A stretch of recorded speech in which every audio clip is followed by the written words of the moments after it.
Christmas! I'm Eric Waite. I want to thank you very much for joining me for another whiskey study. In this video, I'll be doing a review of the Michel Couvreur Pale Single, and I'll be doing a review of the Michel Couvreur Overaged Malt Whisky.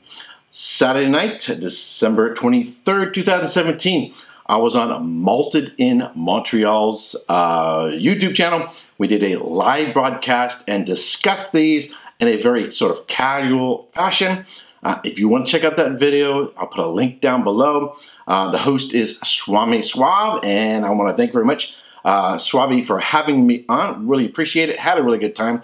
It was quite the learning experience. It was my first time for going live, and we had a few technical issues. Couldn't quite get things to work on my regular computer, so I had to work off my iPhone, so the sound quality isn't all that great, but I think we still worked it out and had a pretty good time. So if you're interested in checking that out, I'll put a link down below, and definitely want to check out Swami Suave's channel if you're interested in whiskeys. Really hospitable guy and a great sense of humor. I will note that it's a little more adult than this channel tends to be. It's a little less, perhaps a little less academic, but a lot more humorous as well. All right, so one thing of note, these come with a cork that is then wax sealed, which I wasn't really happy with, to tell you the truth. But basically, I softened the wax using some hot water, then cut the top off, pulled the cork, just as if you would with a wine, and then I use these little rubber stoppers for sealing it. But before I get into these two whiskeys, here is my video on, with notes on Michel Couvreur, and the first whiskey we're reviewing, the Pale Single. In the 1950s, Michel Couvreur, originally from Belgium, landed in Burgundy, where he marketed wine. He took frequent trips to England and Scotland, where he sold his wine, but was particularly drawn to Scotland for the fabulous fishing and hunting. Eventually, he moved to England in 1956, then to Scotland in 1964, where he became involved in whiskey production, from the selection of the most ancient strains of cereals to employing extremely rare sherry casks. It was then that he decided to pursue his dream for making a unique Scotch whiskey.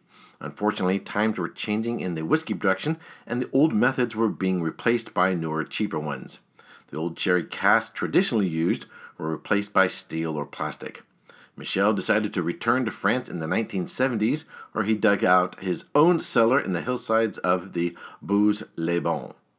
Michel Couvreur passed away in 2013, but the company is still producing whiskeys about midway between the Andalusian vineyards and the Scottish Highlands. Michel Couvreur Pale Single Malt Whisky. The Pale Single is a lighter style of whiskey in a very different style than his other expressions. This bottling of the Pale Single was aged for more than 10 years in Fino sherry casks. It begins its life in the middle humidity part of the cellar before a final 3 years in the most humid part of the cellar. This reduces the original fill strength of 70% to at least 56%, a huge reduction in a relatively short period of time. Before bottling, Couvreur slowly reduces it to a drinking proof of 45%. Alright, so if we compare them side by side, the Pale Single is on my right, the Overaged is on my left. You can see that the Pale Single is a little lighter in color. I'll call that a light golden amber on the nose.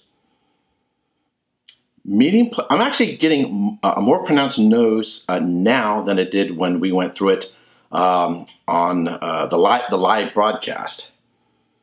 So it's opened up, I would say, a lot more. So now I was getting sort of medium on the live broadcast. Now I'm getting more of a medium plus intense. It's a lot more perfumed. I get a lot of candied notes. Candied apple, candied pear, a little candied orange. So even sort of has a little sugary note to it, and some definite honey notes. A little bit of spice, cinnamon, cardamom, a little bit of nutmeg, so these sort of baking spices. And some real nice floral notes. All right, on the palate. One more.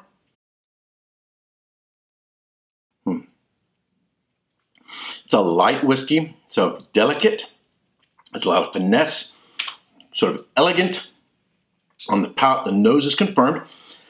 Candied apples, candied pear, a little bit of citrus, a little bit of candied lemon, candied orange, and then you get those spicy notes of cinnamon, nutmeg, cardamom. Not pepper, as you might in some other whiskeys, the sort of lighter baking spices. Really, really nice.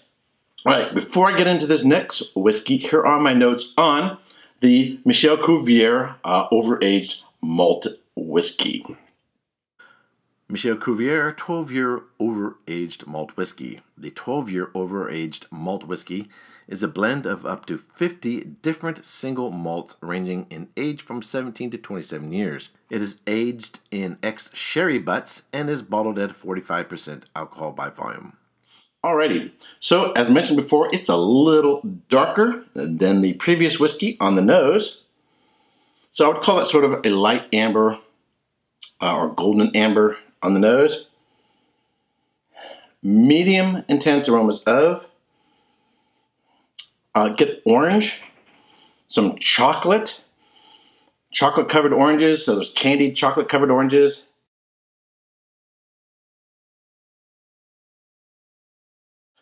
I didn't get this before in the live broadcast, but I'm getting them now. Slight raisin notes. So a little bit of sort of dried black fruit notes. Minor notes of caramel, but a lot of chocolate. It also, if you watch the live broadcast, come back and watch this. Huge difference, I would say, between when I first opened it and we had it from the time of this recording, it had been the night before, and what it's like now. Some dried floral notes, a little bit of dried leaf. All right, on the palate. One more. On the palate, the nose is confirmed. I get those sort of chocolate-covered oranges. A little bit of that sort of raisining note. A little bit more caramel. More spice than on the pale. Maybe a little bit of hint of clove, a minor amount, and even more chocolate. So, a darker chocolate note on the back end. Couple things, difference between the way I tasted before in the live broadcast versus now. There's a lot more evolution and development in the whiskeys. So by that I mean there are certain characteristics you pick up in the front, and then pick up in the middle, and then pick up on the finish. So there's a lot more developed, which then indicates the whiskey is more complex than how I originally perceived it.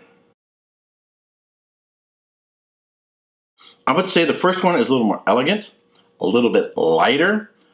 I might serve it as a before meal whiskey, and the other one perhaps after dinner or even mid-meal whiskey. They're both really, really nice. The lighter whiskey, I don't drink whiskeys during the summertime or hotter weather, but I think being lighter in character, although maybe not necessarily alcohol, they're both 45% alcohol by volume. But this is actually something, particularly if you had a little bit colder, whether it's some ice cubes or you just in a chilled glass, I think it's actually something you can enjoy during the summer. I would actually now score it higher now than I did in the live broadcast. I'm liking it a lot more. And as I continue to work through the bottles, I'll probably continue to like it even more and more.